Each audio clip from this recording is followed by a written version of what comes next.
A drone captures a reflection under a lake and reveals what happened to a missing boy. The drone, a phantom wasp of plastic and wire, hummed a low, predatory note against the bruised twilight sky. Below, Blackwood Lake was a sheet of obsidian glass, mirroring the bruised purples and bleeding oranges of a world holding its breath. For 3 weeks, this small corner of rural Minnesota had been trapped in a suffocating stillness. A community paralyzed by the quiet, gnawing terror of a missing child. 8-year-old Leo Sterling had vanished from his own backyard, swallowed whole by the dense, whispering pines that ringed the town like ancient, indifferent gods. From the shore, Leo's father, Ben Sterling, watched the drones feed on a tablet, his face a mask of sleepless, hollowed-out grief. The screen was his world now, a flickering portal to a hope he knew was dying. He'd bought the drone with the last of their savings, a desperate modern prayer sent up into the indifferent sky. The police had scaled back their search, their polite, grim-faced apologies feeling like stones thrown at a drowning man. Volunteers had dwindled, their well-meaning pity a constant, suffocating blanket. Now, it was just him. Just Ben and his buzzing, unblinking eye in the sky. He piloted the machine with a numb precision, his thumbs moving over the controls with a familiarity that felt obscene. He knew every inch of this terrain, had memorized the jagged shoreline, the skeletal fingers of fallen trees reaching from the shallows, the dark, hungry mouth of the old quarry on the far side. He had scoured it all, on foot, in boats, and now, from the air, nothing. Not a footprint, not a scrap of his son's favorite red jacket, not a single, solitary clue. It was as if Leo had simply evaporated, a ghost before he was even gone. The drone swept low over the water, its camera angled down, the powerful LED lights cutting a brilliant white gash through the deepening gloom. Ben was looking for anything, a disturbance, an anomaly, a shape that didn't belong. He'd been warned by the sheriff not to. "You're not a professional, Ben. You don't know what you're looking for, and you don't want to be the one to find him. Not like this." The words echoed in his head, a cruel, practical warning that he had furiously rejected. "I'm his father. It's my right to find him. It's my job." The drone reached the center of the lake, a spot they called the Deep Heart, where the water was rumored to be bottomless, fed by a cold underground spring. The surface here was unusually placid, a perfect, dark mirror. Ben's breath hitched. On the tablet, the reflection was unnervingly clear.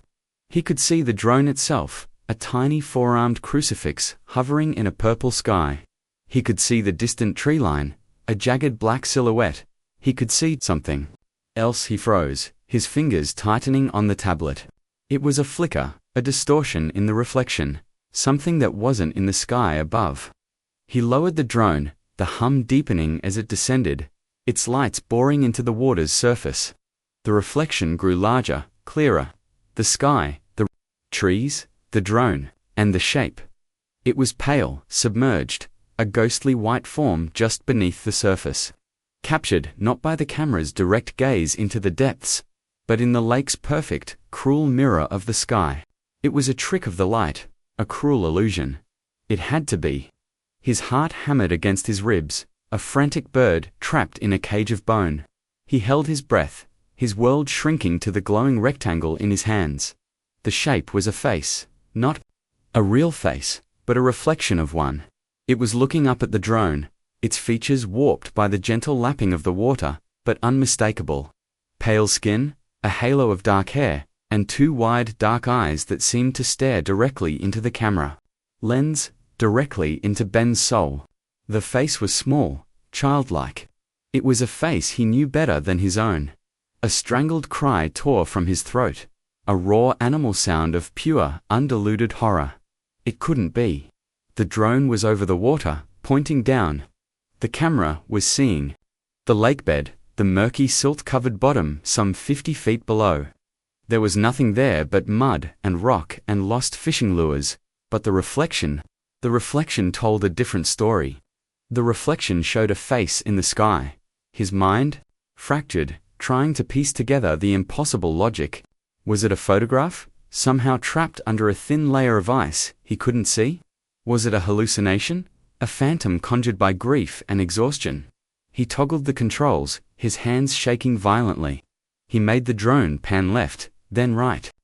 The reflection of the sky and the trees moved accordingly. The drone's reflection moved with it. But the face remained, fixed in place, its ghostly eyes following the drone's every move. It was as if the lake's surface wasn't a mirror, but a window. A window into another place. A place where his son was trapped, looking up, begging to be seen. Leo. The name was a whisper, a prayer swallowed by the vast empty silence of the lake. He had to be sure. He had to break the illusion. With a trembling thumb, he tilted the camera, angling it away from the water and up towards the sky it was supposed to be reflecting.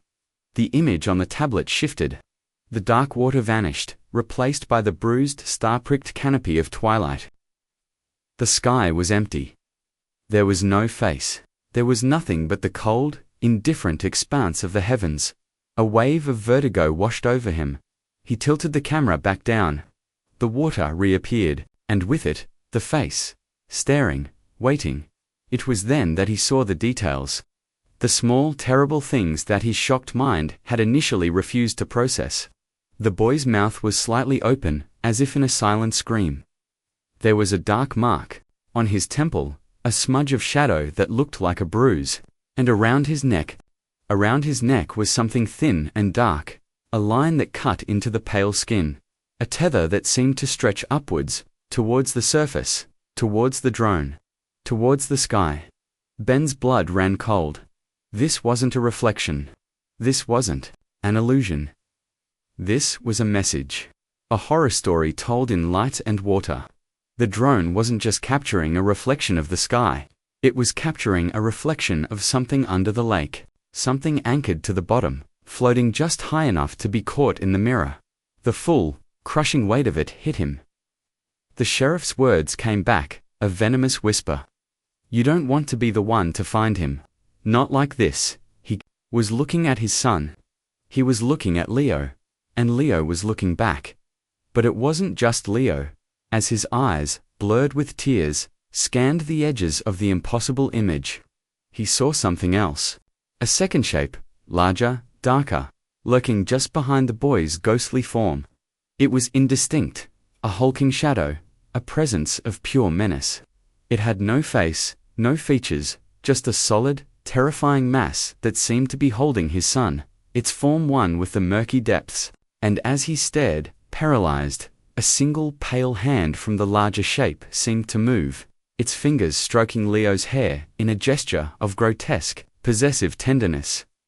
A guttural sob escaped Ben's lips.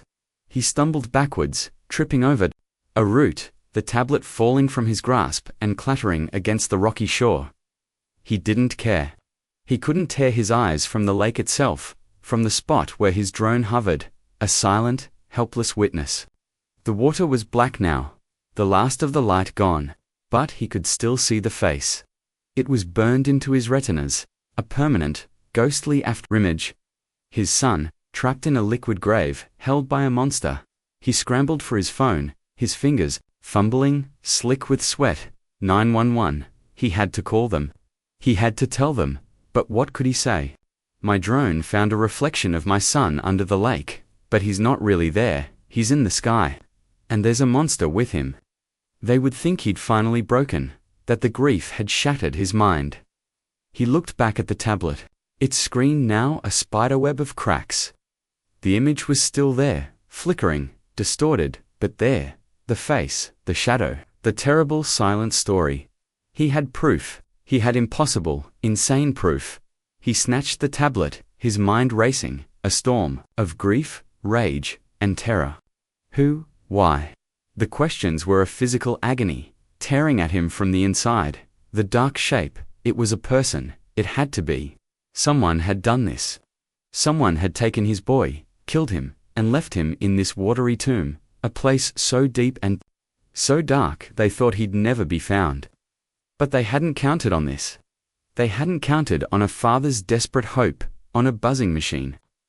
On a trick of the light that would expose their darkest secret. A new feeling began to burn, Through the shock, an emotion so hot and so fierce it felt like it could boil the lake dry. It was rage, a pure primal fury that eclipsed the grief, that gave him a terrifying singular purpose. He wasn't just a father anymore. He was an avenger. He stood up, his body trembling, his knuckles white as he gripped the cracked tablet. He looked out, at the black, silent water, at the place where his son lay hidden. And in that moment, he made a vow. He would not just find the monster. He would not just expose them. He would make them pay. He would drag them from the shadows and into the light, and he would show them the same mercy they had shown his 8-year-old son, none. The drone, its battery finally dying, began its slow, automated descent. Its lights flickering out one by one, plunging the lake back into impenetrable darkness. But Ben didn't need the light anymore. He had seen what he needed to see. The image was seared into his memory, a permanent brand on his soul. He knew what was under the lake. The question that now screamed in the silence of his broken heart was not what had happened to his son, but who? Who was the shadow? Who was the monster hiding in the deep? And as he stood there, alone on the shore, a cold, terrifying certainty began to dawn. The monster wasn't in the lake. The monster was still out here, walking among them, breathing the same air, hiding in plain sight. And he had a horrifying suspicion of who it might be. The face of his neighbor, the town's beloved benefactor. A man who had offered him comfort and support, flashed in his mind. His folksy smile suddenly looking like a predator's grin. It couldn't be, but the thought, once planted, began to take root, a seed of pure poison in the fertile ground of his grief. He was wrong. He had to be wrong. But the drone's reflection had shown him the impossible. And in a world where the impossible was real, the unthinkable became terrifyingly plausible. He had to know, he had to be sure. And he would tear the town apart, piece by piece, until he found the truth. The drone had shown him his son's grave. Now, he would find the man who dug it. The journey back to his empty house was a blur. Each step was heavy, a physical manifestation of the weight that had settled in his soul. The drone's image played on a loop in his mind, a cinematic horror film from which he could not look away. Leo's face, pale and ethereal, suspended in the dark water, the shadowy figure behind him, void of malice. The gentle, horrifying caress. It was a tableau of unspeakable evil. A secret the lake had held for 3 agonizing weeks. He burst through the door of his silent home. The air was stale, thick with the scent of sorrow and unwashed dishes. Every object was a fresh stab of pain. Leo's muddy sneakers by the door, his crayon drawing of a blue dinosaur taped to the refrigerator, the half-finished Lego castle on the living room floor. These were not just things. They were relics, sacred artifacts from a life that had been stolen. He laid the cracked tablet on the kitchen table like a holy text, plugging it in with trembling hands. He had to save the footage. He had to show it to someone, anyone who would believe him. He transferred the video file to his laptop, his eyes glued to the screen, watching the nightmare unfold again and again. The drone's smooth, sweeping pass. The moment of discovery, the slow, horrifying zoom. He saw it all, every pixel a testament to his loss. But who would he show it to? Sheriff Brody. The man who had patted his shoulder and told him to let the professionals handle it. The man who had looked at him with a mixture of pity and impatience. Brody would see the video and see a grieving father's delusion. He would see a trick of the light, a smudge on the lens, a pareidolia-fueled fantasy. He would recommend grief, counseling and a good night's sleep. He would not see the truth. The truth. The word felt foreign, a concept from another lifetime. The truth was that his son was dead. The truth was that he had been murdered. The truth was that the killer was still out there, enjoying the cool night air, sleeping in a warm bed, while Leo was where? At the bottom of Blackwood Lake, tethered like an anchor, his small body, a secret kept by the cold, dark water. The rage returned. A white-hot fire that burned away the tears. He had to be smart. He couldn't go to the police. Not yet. They would dismiss him, and in doing so, they would alert the killer, the shadow, the monster. He had to find out who it was. He had to do it himself. His mind raced, sifting through the faces of his neighbors, his friends, the people of Blackwood, who had a boat, who knew the lake, who had a secret dark enough to curdle their soul. The list was terrifyingly long. This was a town of fishermen, of hunters, of men who knew the woods and the water like the back of their hand. But the image of his neighbor, Robert Hawthorne, kept returning, an unwelcome, insistent ghost. Hawthorne, the retired CEO who had moved to Blackwood for the peace and quiet. Hawthorne, the generous benefactor who had funded the new wing of the library and donated a new ambulance to the volunteer fire department. Hawthorne, who had brought over a casserole the day after Leo went missing, his eyes full of practiced sympathy, his hand on Ben's shoulder, a heavy paternal weight. It was insane. Hawthorne was a pillar of the community, a man universally admired. He was old, in his late 60s, with a grandfatherly smile and a gentle booming laugh. He was everything a monster wasn't. And yet, Ben remembered the way Hawthorne's eyes had lingered on Leo, a strange, intense focus that had made him uncomfortable at the time, a feeling he had dismissed as his own parental paranoia. He remembered the way Hawthorne had always seemed to be there, at the edge of the search parties, watching, his face a mask of concern that now, in retrospect, seemed performative. He needed more than a feeling.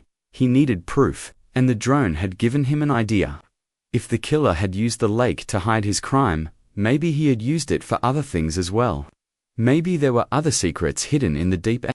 Plan began to form in his mind, a desperate, reckless gamble. He would go back to the lake. He would take the drone. But this time, he wouldn't just look at the surface. He would go under. He would find a way to see what was really down there. He would find his son, and he would find the evidence that would lead him to the killer. It was a suicide mission. He knew that. The lake was deep, cold, and dangerous. But he didn't care.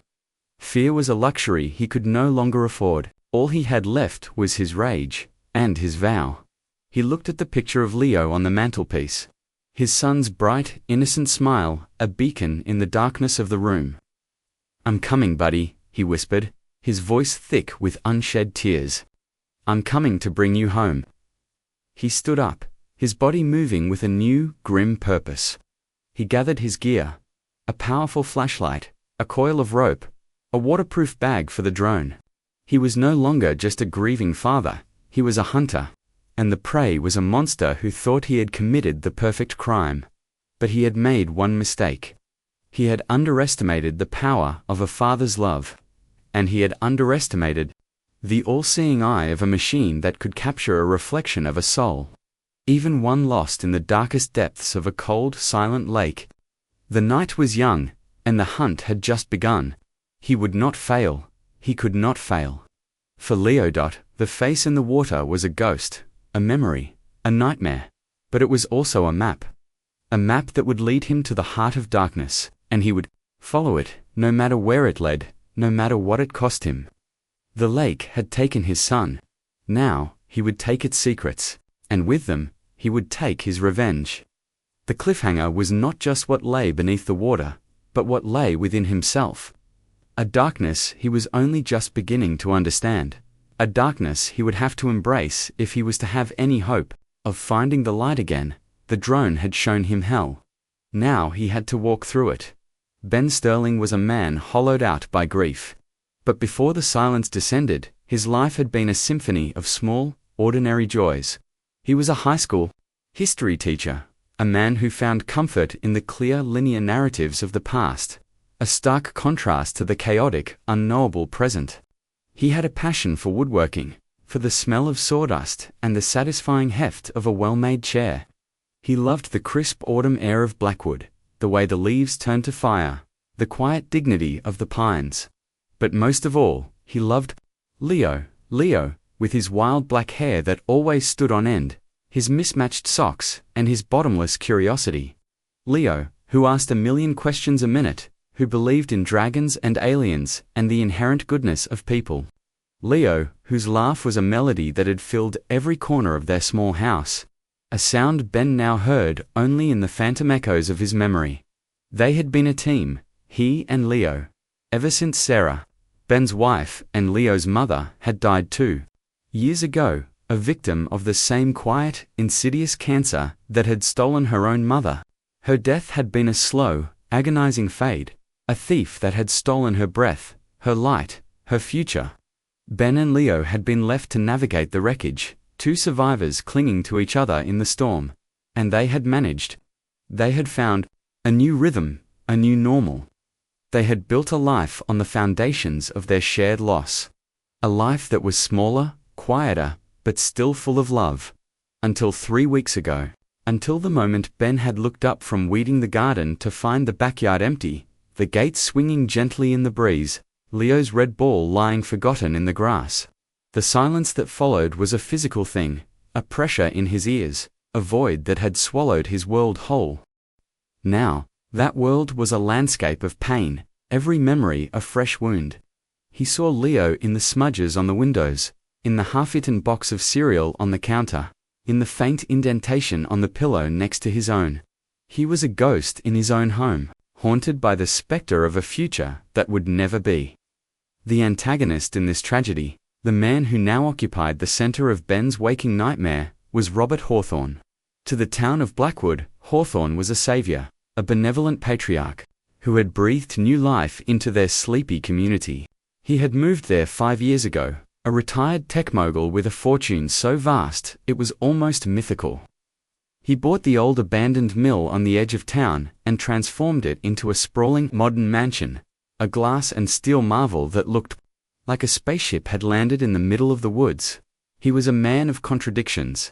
He hosted lavish parties for the town's elite, flying in chefs from New York and serving champagne that cost more than most people's cars. But he also showed up at the annual pancake breakfast in a flannel shirt and jeans, flipping and telling self-deprecating stories about his failed attempts at fishing. He was charming, charismatic, and utterly inscrutable. His past was a carefully curated narrative of success and philanthropy. A self-made man, an orphan who had clawed his way to the top of the corporate ladder. He spoke often of his lonely childhood, of his yearning for a family, for a community. Blackwood, he claimed, was the home he had never had. But there were whispers, rumors that clung to him like the morning mist on the lake. Stories of ruthless business deals, of rivals who had been crushed, of a first wife who had died under mysterious circumstances, a boating accident in the Caribbean. The stories were always dismissed as the jealous ramblings of the less successful, the bitter fantasies of those who envied his golden touch. But now, in the dark corners of Ben's mind, those whispers had become a deafening roar. He remembered a conversation he'd had with Hawthorne a few months ago, at the town's 4th of July picnic. Hawthorne had been watching Leo play, his eyes holding that same strange, intense focus. "He's a remarkable boy, Ben," Hawthorne had said, his voice a low rumbling baritone. "So full of life. He reminds me of myself, at that age. Before the world hardens you." Ben had felt a prickle of unease. "He's a good kid, he's more than good," Hawthorne had replied, his gaze never leaving Leo. "He's special. A rare spirit. You must protect that, Ben. The world is full of predators who feed on the light of others." At the time, Ben had thought it was a strange, overly dramatic thing to say. Now, the words felt like a confession, a taunt, a veiled threat from a predator who had been stalking his prey all along. The hidden witness, the one person who might hold the key to unlocking this nightmare, was a woman named Maya. Maya was a recluse, a ghost in her own right. She lived in a small, dilapidated cabin on the far side of the lake, a place most people avoided.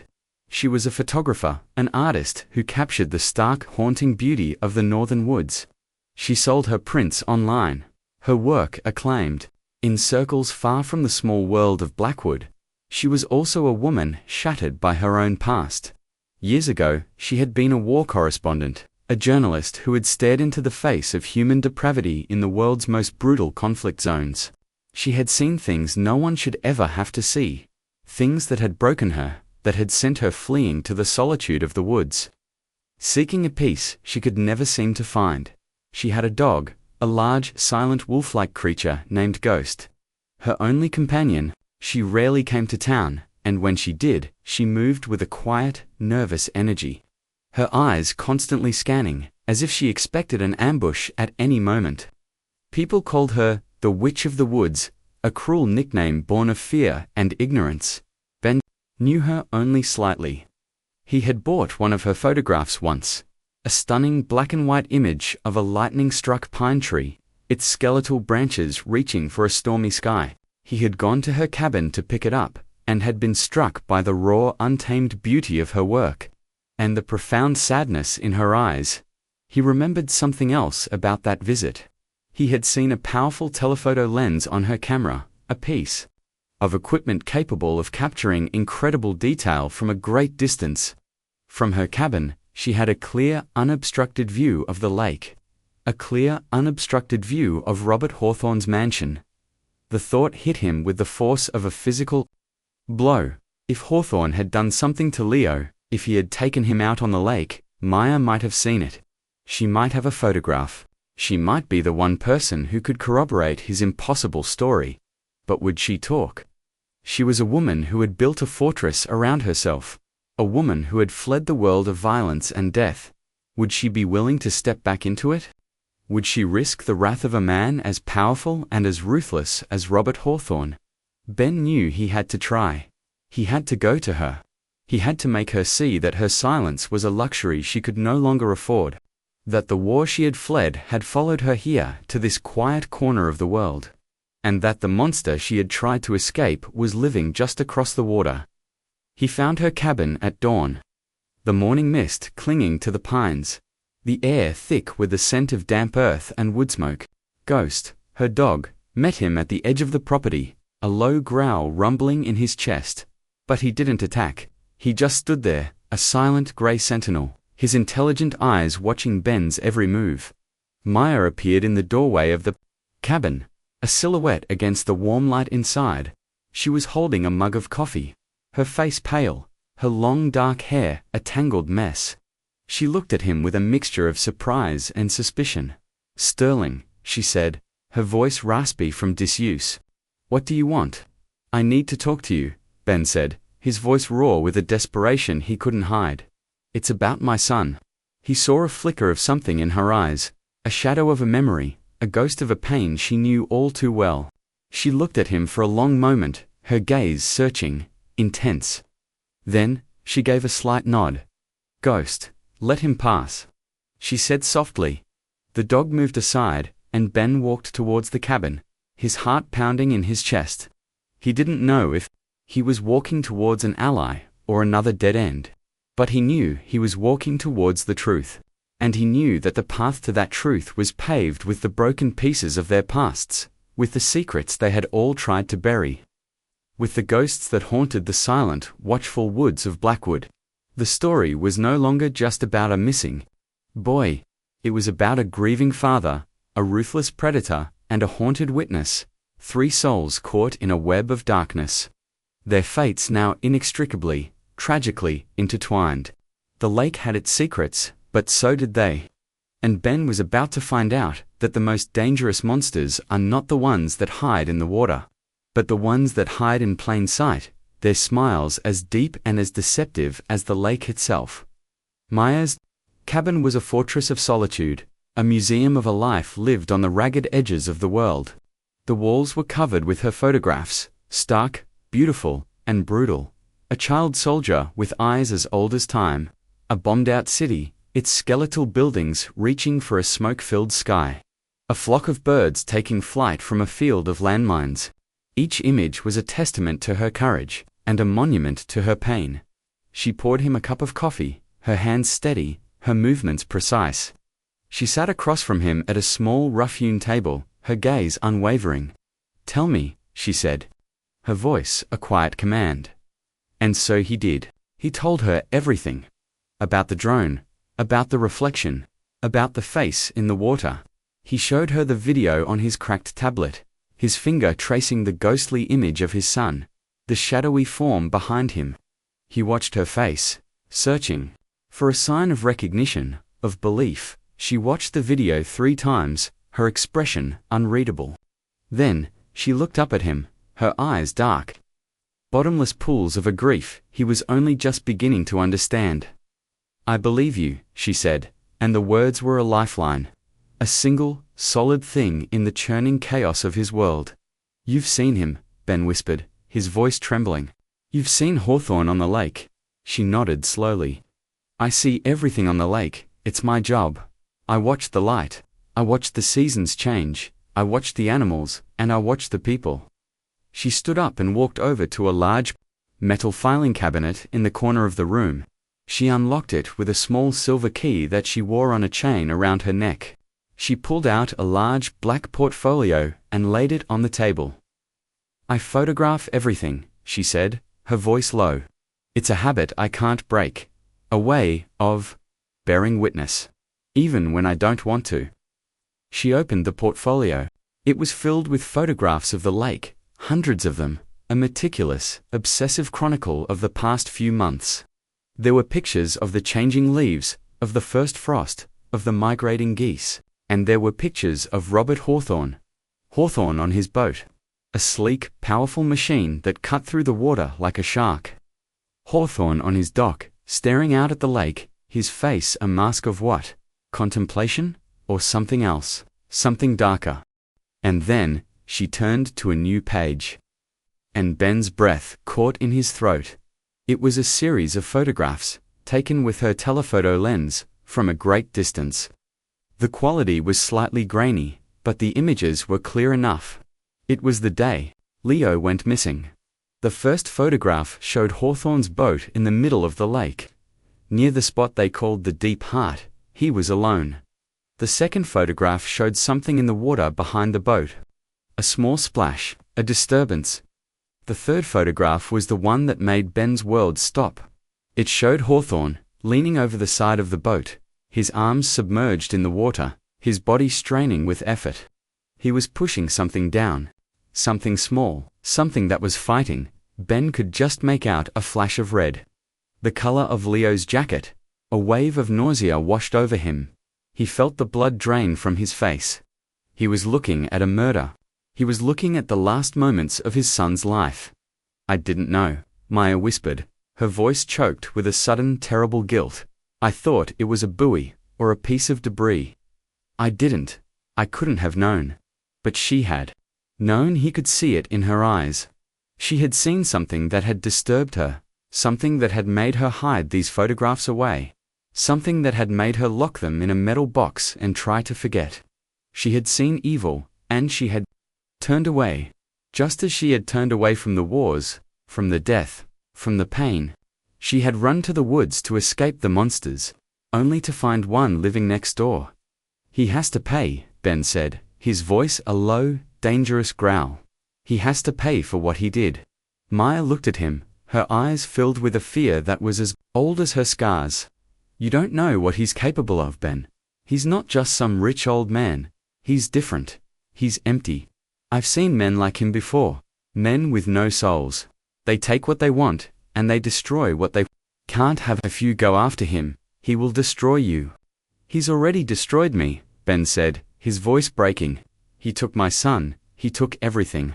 He stood up, his body thrumming with a furious, righteous energy. He had what he needed. He had proof. He had a witness. He had a weapon. "We have to go to the police," he said. "We have to show them this." But Maya shook her head. "No," she said, her voice firm. "The police can't help us. Not with a man like Hawthorne. He owns this town. He owns the sheriff. He owns the judges. You take this to them, and these photographs will disappear, and so will we." A cold dread settled in Ben's stomach. She was right. He had seen the way Sheriff Brody deferred to Hawthorne, the way the whole town bowed and scraped before his wealth and power. They were flies caught in his web. "Then what do we do?" Ben asked, his voice a whisper of despair. Maya looked at him, her eyes hard, her jaw set. The fear was still there, but it was overshadowed by something else. A resolve, a fire. The same fire that had sent her into war zones. The same fire that had made her bear witness to the world's horrors. The fire of a woman who had finally decided to stop running. "We do what I should have done weeks ago," she said, her voice low and steady. We expose him, not to the police, to the world. We show them who he really is. We show them the monster behind the mask. She looked from the photographs to the cracked tablet, from the image of a murder to the image of a ghost. He used the lake to hide his crime, she said. We'll use it to reveal it. A new plan began to form, a plan born of desperation and fueled by a shared thirst for justice. It was a plan that was as audacious as it was dangerous. A plan that would force them to confront their own demons, to walk back into the darkness. They had both tried to escape. A plan that would either save them or get them killed. But as Ben looked at the haunted, determined face of the woman across from him, he knew they had no other choice. They were two broken people, brought together by a shared tragedy, but together they were something more. They were witnesses. They were avengers. And they were about to bring a war to Robert Hawthorne's front door, a war he would never see coming. The battle for Leo's memory, and for their own souls, had just begun. And the quiet, peaceful town of Blackwood was about to become a battlefield. The first casualty had already been claimed. Now, the war for the truth would begin. The days that followed were a blur of adrenaline and fear. Ben and Maya existed in a bubble of shared conspiracy, their world shrinking to the confines of her small, cluttered cabin. They were two soldiers in a war no one else knew was being fought, their enemy a titan who cast a long dark shadow over the entire town. The injustice of it all was a physical weight, a constant pressure in Ben's chest. Every time he closed his eyes, he saw Leo's face in the water, his silent scream a permanent echo in his mind. He saw Hawthorne's boat, a black scar on the placid surface of the lake. He saw the flash of red, the struggle, the final, terrible stillness that the injustice escalated, becoming more brutal, more personal. Hawthorne, emboldened by the silence, by the fading memory of the town, grew more cruel in his charade of grief. He announced the creation of the Leo Sterling Foundation, a charitable organization dedicated to protecting children. He held a press conference on the manicured lawn of his mansion, his face a mask of somber benevolence, his voice thick with false emotion. No parent should have to endure the pain that Ben has endured. Hawthorne said, his eyes finding the television camera, his words a performance of masterful hypocrisy. This foundation will be a legacy for Leo, a beacon of hope in the darkness of this tragedy. We will ensure that no child in this community is ever unsafe again. Ben watched the press conference on his laptop, a wave of bile rising in his throat. He wanted to scream, to smash the screen, to run to that mansion and tear the mask from Hawthorne's face, but Maya's hand on his shoulder, a small, steady pressure held him back. Patience, she whispered, her voice a low, calming hum. He's arrogant, he's overconfident, he'll make a mistake. But his cruelty was not just public, it was personal. The next day, a sleek black car pulled up to Ben's house. A man in a sharp suit, Hawthorne's lawyer, got out. He delivered a message, a threat veiled in the language of legal compassion. Mr. Hawthorne is deeply concerned about you, Ben, the lawyer said, his smile as cold and thin as a razor blade. He understands that grief can affect a person's judgment. He has arranged for you to spend some time at a private wellness retreat in Arizona, all expenses paid. A chance for you to heal, to rest. It was a banishment, not a kindness, a clear, unmistakable warning. Go away, be quiet, or we will make you. Ben refused, his voice a low, trembling growl. The lawyer's smile tightened. That's unfortunate, he said. Mr. Hawthorne only wants what's best for you, and for the town. It would be a shame if your instability were to become a public issue. People might start to question your fitness, especially as a teacher. The threat hung in the air, thick and suffocating. His job, his reputation, his life. Hawthorne was not just a murderer. He was a king in his own small kingdom, and he had the power to crush anyone who dared to defy him. Betrayal followed.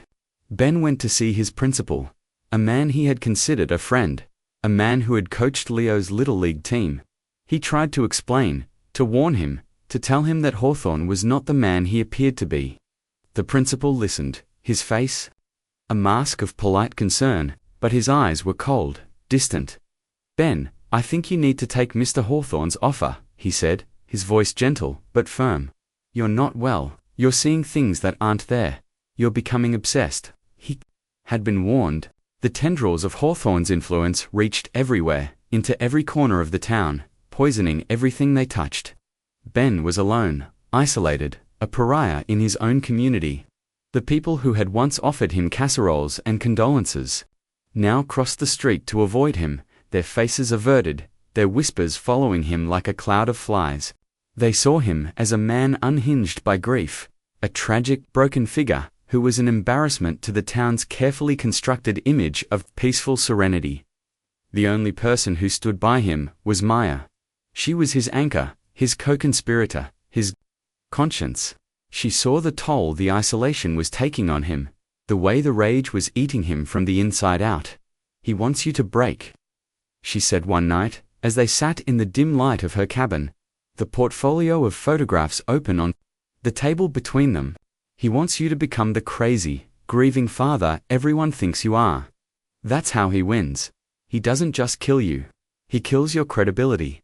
He makes the truth unbelievable." Her words were a cold, hard slap of reality. He had to be smarter, he had to be colder.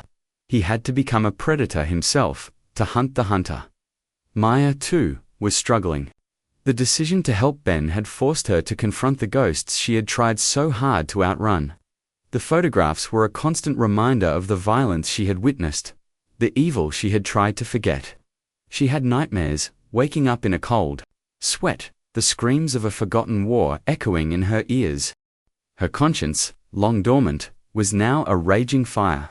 She had spent years as a passive observer, a witness who had documented the world's horrors but had never intervened.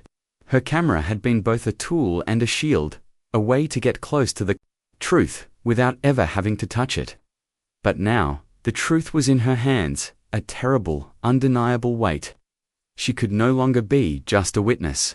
She had to be a participant. The fear was a constant companion. She saw Hawthorne's boat on the lake, a dark, menacing shape that seemed to be watching her cabin.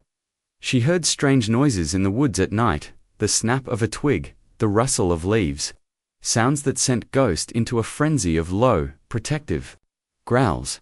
Was it just the forest, or was it something more? Was Hawthorne watching her, just as she had watched him? The conflict escalated to a new, terrifying level when Ben's house was broken into.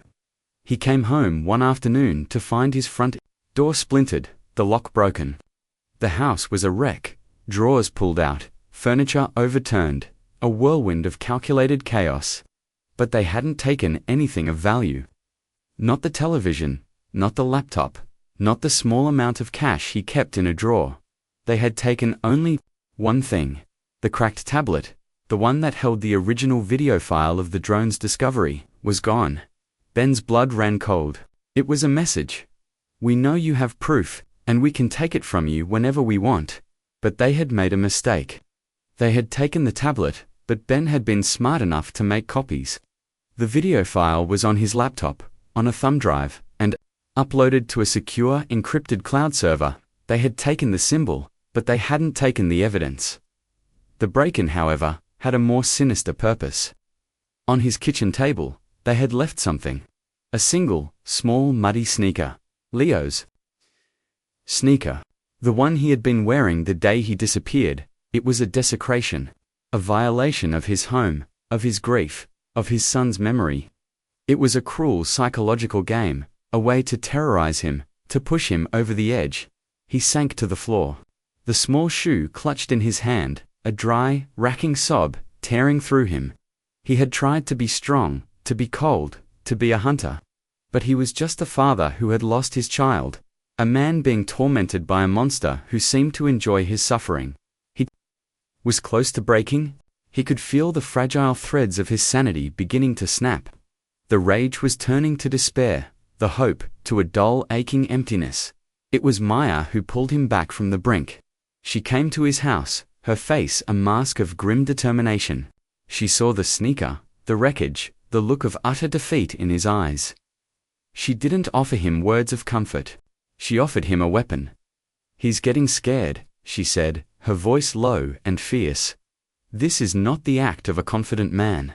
This is the act of a desperate one. He knows we have something, and he's trying to flush us out." She knelt in front of him, her eyes locking with his. "You can't give up, Ben. You can't let him win. Not now. We're too close." She was right. The sneaker was not just a threat. It was a mistake. It was proof that Hawthorne had been in his house. It was proof that he was connected to Leo's disappearance. It was another piece of the puzzle. Another nail in the coffin he was building for his son's killer. He looked at the small, muddy shoe, and the despair began to recede, replaced by a cold, hard resolve. He would not break. He would not give in. He would take Hawthorne's cruelty, and he would turn it back on him. He would use it as fuel for the fire that was burning in his soul. The game had changed. It was no longer just about exposing the truth. It was about survival. Hawthorne was no longer just a distant, shadowy figure. He was a direct, immediate threat. He had invaded Ben's home, his sanctuary, his grief. He had declared war, and it was a war Ben and Maya intended to win. They had the evidence. They had the motive. They had the will. But they were two people against an empire, and they knew that the next move would be the most dangerous one yet. They had to find a way to get their evidence to the world, to bypass the wall of power and influence that Hawthorne had built around himself. They had to create a plot twist of their own, a bombshell that would not just expose Hawthorne, but would shatter his kingdom of lies and bring the whole rotten structure crashing down. The stakes were no longer just personal. They were a matter of life and death. And in the quiet, watchful woods of Blackwood, the final deadly act of this tragedy was about to begin. The hunter was about to become the hunted, and the line between justice and revenge was about to blur with no turning back. The plan was born from a place of cold, calculated desperation. Maya's cabin became a war room, the walls papered with maps of the lake, timelines of Hawthorne's movements, and her own haunting photographs, a gallery of a crime in progress. They knew they couldn't go to the authorities. They couldn't trust anyone in Blackwood. They had to create a moment so public, so undeniable, that Hawthorne's power would be rendered useless. They had to detonate a truth bomb in the center of his carefully constructed world. The hidden clue, the key to their entire operation, wasn't a new discovery, but a new way of looking at the old one. It was the drone footage. Ben had watched it 100 times, mesmerized by the ghostly image of his son. But Maya, with her photographer's eye for detail, for the things hidden in the shadows, saw something he had missed. "Look," she said, her finger tracing a faint, almost invisible line on the laptop screen. "There, behind the larger shadow." "What is that?" Ben leaned in, his eyes straining. It was a thin, dark line, barely visible against the murky background. It seemed to be attached to the larger, shadowy form of what they assumed was Hawthorne. It was a tether of some kind, leading away from the central horror, down and to the left, disappearing into the darkness of the lake bed. "It's a rope," Ben whispered, his mind racing. "An anchor line." "Exactly," Maya said, her eyes bright with a sudden fierce intelligence. He anchored Leo's body to something heavy, something that wouldn't move. But he also anchored himself. Why would he need to be anchored? They brainstormed, their minds working in frantic synergy. The lake was deep, the current unpredictable. If he was submerging a body, he would need to be stable. He couldn't just do it from the boat. The boat would drift. He had to be in the water with him. He created a crime scene, Ben said, the pieces clicking into place with a horrifying, sickening logic. A fixed point at the bottom of the lake. He tied himself to it, so he wouldn't drift while he did it. And then he tied Leo to it, to make sure he would never surface. The sheer, cold-blooded premeditation of it was staggering. This wasn't a crime of passion. This was the work of a meticulous, patient monster. "If we can find that anchor," Maya said, her voice low and intense, "we can find everything. We can find Leo. And we can find whatever else he's hidden down there." The idea was insane, suicidal. The deep heart was over 50 feet deep, the water frigid, the visibility near zero. To dive there would be to enter a world of absolute blackness, a place from which they might not return, but they had no choice. The photographs and the drone video were powerful, but they were circumstantial. A clever lawyer, a man like the one Hawthorne employed, could tear them apart in court. They could be dismissed as illusions, as misinterpretations, as the desperate fantasies of a grieving father and a reclusive eccentric. They needed something tangible. They needed a body. They needed the murder weapon. The plot twist was not just about finding the evidence, it was about how they would reveal it. And that's where Maya's genius for the dramatic, for the power of the image, came into play. Hawthorne's Leo Sterling Foundation was hosting its inaugural fundraising gala in 2 weeks. It was to be the social event of the year, a lavish affair held in a grand, glass-walled ballroom at his mansion, overlooking the lake. The governor was scheduled to attend. Journalists from major news outlets would be there. It was Hawthorne's coronation. The moment he would cement his legacy as the town's benevolent savior. "That's where we do it," Maya said, her eyes gleaming with a dangerous, brilliant light. "We give them a show they'll never forget." The plan was audacious, a high-wire act with no safety net. They would use the gala as their stage, the assembled media as their audience. They would turn Hawthorne's moment of triumph into his public execution. The first step was the most dangerous. Ben had to learn to dive. He found a grizzled ex-Navy SEAL who ran a small dive shop 2 towns over, a man who asked no questions and accepted cash. For 10 days, Ben drove out there, spending hours in a cold, murky quarry, learning to control his breathing, to master the equipment, to fight the primal, suffocating panic of being deep underwater. He was a man possessed, his grief and rage channeled into a singular, obsessive focus. While Ben trained, Maya worked on the technical aspects of their plan. She acquired a sophisticated underwater drone, a remote-operated vehicle ROV, equipped with a high-definition camera and powerful lights. It was a professional piece of equipment, the kind used in deep-sea salvage operations, and it cost them almost every penny of their remaining savings. She also prepared the payload. She created a video package, a short, devastating documentary that intercut her photographs of Hawthorne on the lake with Ben's drone footage of Leo's ghostly face. She added news clips of Hawthorne's hypocritical press conferences, his voice dripping with false sympathy. She ended the video with a single, stark title card. "He's in the lake. Robert Hawthorne put him there." The plan was to be a 2-pronged attack. On the night of the gala, while Hawthorne was schmoozing with the governor and basking in the glow of the cameras, Ben would be out on the lake, in a small, inflatable boat, directly over the deep heart. He would dive, following the anchor line from the drone's video, and he would find Leo. At the same time, Maya would be hidden in the woods near the mansion. She would hack into the mansion's audio-visual system, a task she had spent weeks preparing for, studying the mansion's security schematics, finding a backdoor into their network. The climax was to be a moment of pure cinematic shock. Just as Hawthorne took the stage to give his keynote address, Maya would seize control of the giant screens in the ballroom. She would play her video, the damning evidence of his crime broadcast to the horrified guests. Then, for the grand finale, she would switch to a live feed from the ROV, which Ben would have positioned at the bottom of the lake. A live feed that would show the world what was really down there. The conspiracy was no longer just about Hawthorne and Leo. It was bigger.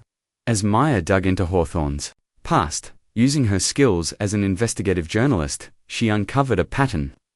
The wife who had died in the boating accident, a business partner who had committed suicide by driving his car off a bridge, a young male intern who had disappeared years ago, a case that had gone cold. They were all connected to Hawthorne. They were all people who had stood in his way, or people he had simply grown tired of. Blackwood Lake was not just a grave. It was a dumping ground. A place where Robert Hawthorne had been hiding his secrets for years. Leo was just the latest victim, the one who had finally, tragically, brought the truth to the surface. The stakes had shifted. This was no longer just about personal justice for a grieving father. It was about exposing a serial killer who had been hiding in plain sight, a monster protected by a wall of wealth and power. It was a public scandal waiting to explode. The tension in the days leading up to the gala was almost unbearable. They were operating on pure adrenaline, their nerves frayed, their bodies exhausted. Every shadow seemed to hold a threat. Every car that drove past Maya's cabin seemed to be watching them. The night before the gala, Ben did his final practice dive in the quarry. As he descended into the cold, black water, a profound, terrifying calm settled over him. He was no longer afraid of the dark. He was no longer afraid of the cold. He was no longer afraid of death. He had already lost everything that mattered. All that was left was the mission. He looked at Maya, her face illuminated by the glow of her laptop screen, her expression a mixture of fear and fierce determination. They were two broken souls, two ghosts haunting the edges of a town that had cast them out, but they had found a purpose in their shared pain. They were about to hold a monster accountable, to give a voice to his silent victims. "Are you ready?" she asked, her voice a whisper in the quiet of the cabin. Ben nodded, his eyes fixed on the image of his son's face, the ghostly, beautiful boy in the water. "For Leo," he said. "For all of them," she replied. The stage was set. The players were in position. The truth bomb was armed and ready. The next night, the carefully constructed world of Robert Hawthorne would come crashing down, live and in high definition, and the quiet, peaceful waters of Blackwood Lake would finally give up their dead. The tension was at its absolute peak, a wire stretched to its breaking point, ready to snap in a single, explosive, and unforgettable moment of televised justice. Night of the gala was unnaturally still, the air cold and sharp, the sky a canopy of brilliant, indifferent stars. Blackwood Lake was a sheet of polished jet, reflecting the glittering lights of Hawthorne's mansion. The glass-walled ballroom was a jewel box of light and sound, a bubble of wealth and self-congratulation floating on the edge of a vast, dark secret. Inside, the elite of Minnesota society mingled, their laughter tinkling like ice in crystal glasses, their faces flushed with champagne and blissful ignorance. They were there to celebrate a great man, a philanthropist, a savior. They were about to witness an execution. Ben, clad in a black wetsuit, cut the engine of the small inflatable boat. Drifting in the silence of the deep heart, the water was cold, a shocking, biting embrace that seemed to suck the air from his lungs, but he welcomed it. The cold sharpened his senses, focused his mind. He was an instrument of vengeance, a ghost returned from the grave of his own grief. He checked his equipment one last time, the rebreather, the powerful underwater flashlight, the small, waterproof pouch containing a knife, and the ROV, a sleek, yellow torpedo of technology, its single, unblinking camera, are ready to bear witness. In the woods, 100 yards from the mansion, Maya sat huddled in a nest of pine branches, her face illuminated by the green glow of her laptop. She was a digital phantom, a ghost in the machine. She had breached the mansion's firewall, her fingers flying across the keyboard, her mind a labyrinth of code and commands. She had control of their network. She could see through their security cameras. She could hear the speeches, the music, the polite, empty chatter. She was God, for a night, in this small, corrupt kingdom. She watched on her screen as Robert Hawthorne took the stage, his silver hair gleaming under the spotlights, his tailored tuxedo, a suit of armor. He beamed at the adoring crowd, his arms outstretched, accepting their applause. The governor stood beside him, a proud, beaming smile on his face. "Thank you," Hawthorne began, his voice a smooth, practiced baritone that filled the ballroom. "Thank you all for being here tonight, to celebrate a new beginning for the children of our community. To celebrate the memory of a boy who was taken from us far too soon. To celebrate the spirit of Leo Sterling." Ben heard the words through the small earpiece Maya had given him. A cold, black rage filled him, so pure and so potent it almost choked him. He took a deep breath, the sanitized air from the rebreather filling his lungs. He looked down at the dark water. "I'm coming." Leo, he slipped over the side of the boat, the water closing over his head with a soft final sigh. He was in another world now, a world of silence and pressure, of absolute, impenetrable blackness. He switched on his flashlight, its powerful beam cutting a narrow, lonely path through the void. He let the ROV go, its small thrusters worry to life, its lights joining his in the descent. Down he went, following the ghost of a memory, the image from the drone video his only map. 20 feet. 30. The pressure built in his ears. The cold seeped into his bones. 40. The beam of his flashlight caught the bottom. A soft, silty landscape of mud and rock. And then he saw it. The anchor line, a thick, heavy chain bolted to a massive block of concrete, a ghost-white scar on the dark lake bed. It was exactly where the drone video had shown it would be. His heart hammered against his ribs, a frantic drumbeat in the crushing silence. He followed the chain. And he found them. It was a graveyard, a garden of horrors.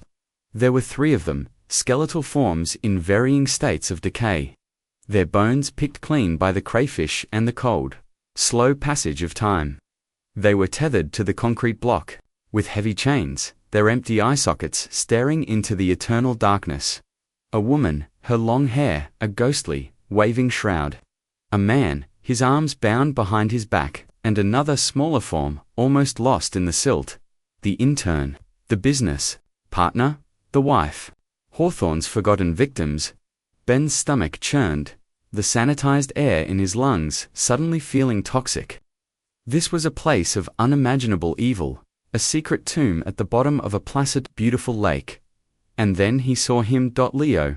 He was a little way apart from the others, anchored by a separate, thinner chain. He was perfectly preserved by the frigid water, his small body floating in a gentle, horrifying dance with the current. His eyes were closed, his face peaceful, as if he were only sleeping. He was wearing his favorite red jacket, its color, a vibrant screaming slash of life in this world of death. A sound escaped Ben's lips, a strangled guttural cry that was lost in his rebreather. It was a sound of pure, undiluted agony, the sound of a father's heart breaking for the second, and final, time. He reached out a trembling hand, his fingers brushing against his son's cold cheek. "I'm sorry," he thought. The words a silent, useless prayer. "I'm so sorry I couldn't protect you." In the ballroom, Hawthorne was in his element, his voice soaring with righteous, hypocritical passion. "This foundation," he declared, "will be a shield, protecting the innocent, a sword against the darkness that threatens to consume us." In her nest of pine branches, Maya's eyes were filled with tears, but her hands were steady. It was time, showtime, she whispered into her microphone. She hit the enter key in the ballroom. The giant screens behind Hawthorne, which had been displaying the logo of the Leo Sterling Foundation, suddenly flickered and went black. A moment of confusion rippled through the crowd. Hawthorne faltered, turning to look at the screens, a flicker of annoyance on his face. And then, the images appeared. Maya's photographs, Hawthorne on his boat. The splash, the struggle, the flash of red. The images flashed in a sickening staccato rhythm, a silent, brutal accusation. The drone footage. Leo's ghostly face in the water, his eyes wide, his mouth open in a silent scream. The news clips, Hawthorne, his face a mask of grief, promising to find the monster. Not knowing he was talking about himself. A collective gasp went through the ballroom. The air crackled with shock, with disbelief. People were pointing, whispering, their faces a mixture of horror and confusion. The governor took a step back from Hawthorne, his smile gone, his face pale. Hawthorne stared at the screens, his face ashen, his eyes wide with a dawning animal terror. He looked like a man who had just seen his own ghost.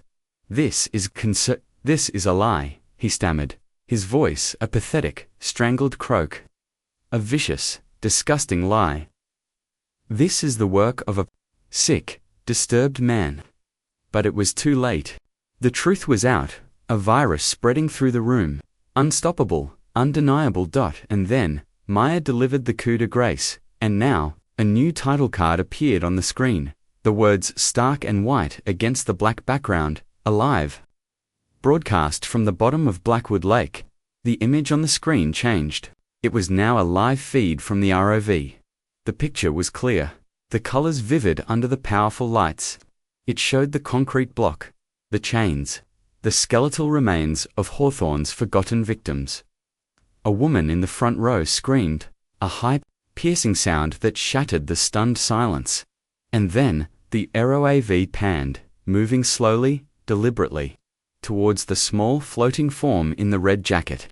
It zoomed in, closer, closer, until the screen was filled with the face of Leo Sterling. His peaceful, sleeping face, a silent, irrefutable testament to the evil that had been living among them. The ballroom erupted into chaos. People were screaming, crying, running for the exits. The journalists were swarming the stage, their cameras flashing, their questions a barrage of angry, accusatory shouts. Hawthorne stood frozen, his face a mask of pure, unadulterated horror. He was trapped, exposed, his kingdom of lies crumbling. Around him, he looked from the screens to the horrified faces of the crowd. To the governor, who was now being hustled away by his security detail. He was alone. The monster had been unmasked. In the lake, Ben watched the scene unfold on the small monitor on his wrist. He saw the chaos. He saw the terror. He saw the face of the man who had destroyed his life, now destroyed himself. A feeling of profound, terrible, and cathartic release washed over him. It was not joy. It was not satisfaction. It was just the end. The end of the pain. The end of the not knowing. The end of the rage. He took out the knife. With a single, decisive cut, he severed the chain that held his son to his watery grave. He gathered Leo's small light body in his arms, holding him close. A final, heartbreaking embrace. He began his slow ascent, leaving the graveyard of secrets behind in the eternal darkness. He broke the surface, the cold night air a shock to his system. He looked at the mansion, at the flashing lights of the police cars that were now swarming the property. He had done it.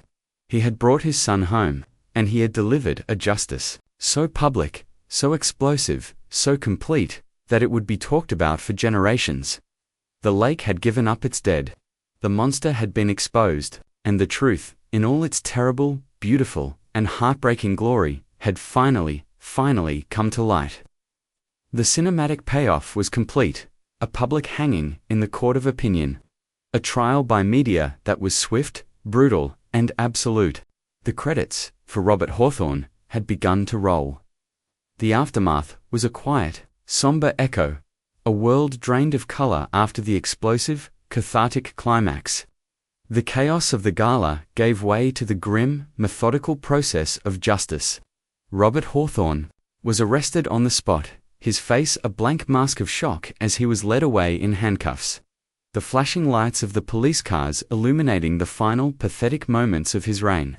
The monster, once a king, was now just a man in a wrinkled tuxedo. His empire of lies reduced to a crime scene. The lake became a place of pilgrimage and recovery. Divers, real professionals this time, spent days combing the bottom, their powerful lights cutting through the darkness that Ben had faced alone. They brought up the remains of Hawthorne's other victims, giving names back to the forgotten, closure to families who had lived in the agony of not knowing for years, even decades. They brought up Leo. Ben stood on the shore, wrapped in a thick blanket watching as they carried his son's small, shrouded body from the boat. He didn't cry. The tears had been burned out of him, replaced by a vast hollow emptiness. He had completed his mission. He had brought his son home, but home was no longer a place of comfort. It was a house of ghosts, a museum of a life that could never be reclaimed. The media frenzy that followed was a storm that Ben and Maya weathered together. They were no longer outcasts, they were heroes. The Witch of the Woods and the crazy grieving father were now the Blackwood Two. Their faces on every news channel, their story a modern-day fable of David and Goliath. They were offered book deals, movie rights, a lifetime of appearances on daytime talk shows. They refused it all. Their story was not for sale. It was a private, sacred text, written in blood and tears. Maya retreated back to her cabin. But the fortress of her solitude had changed. The walls were still covered with her photographs, but now, among the images of war and desolation, there were new pictures. A picture of a small red jacket. A picture of a drone hovering over a dark lake. A picture of a father's face, etched with a grief so profound it was almost beautiful. She had found a new subject, a new purpose. She was no longer just a witness to the world's pain, she was a guardian of its memory.